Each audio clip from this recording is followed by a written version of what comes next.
If you want to get into Melbourne High, Macrob, Nossal, or Suzanne Cory in year 10, then you might be wondering, how does the admissions process work? Because it's a little bit different than if you go to these schools from year 9. So basically, for context, most of these schools, they offer most of their places for students starting in year 9.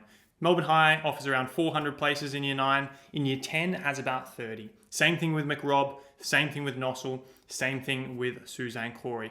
And so what that means is there's a lot less places for students starting in year 10, and the application process is a bit different. So if you want to get into these schools in year 9, they really only look at the exam. If you do well on the exam, it doesn't matter about anything else you're getting in. Whereas for year 10, they look at a few other things. So number one, you have to submit an application justifying why do you want to study at this school. And so in order to get in year 10, you have to write a strong application that has a clear and persuasive narrative as to why you want to get into one of these schools.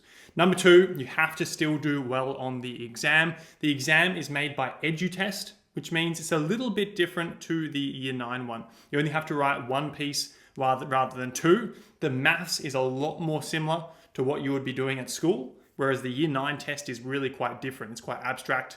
It's really quite different. It's a different way of testing maths. And so the test, you still have to do well on it. It is a bit different to the one that you would have to have done the year before. And then finally, there's also an interview as well. And so to actually get a place, you have to go into the school, do well in an interview, show that you can interact well with other people, you can cooperate well, you can communicate well, you have strong leadership skills, and that's going to ultimately allow you to get in. And so getting in year 10, there's less places, there's more steps involved, but it's definitely possible. You just have to understand, you have to write a strong application, you have to do well on the exam, you have to do well on the interview, and if you do well on those things, then there's no reason why you can't get accepted for year 10.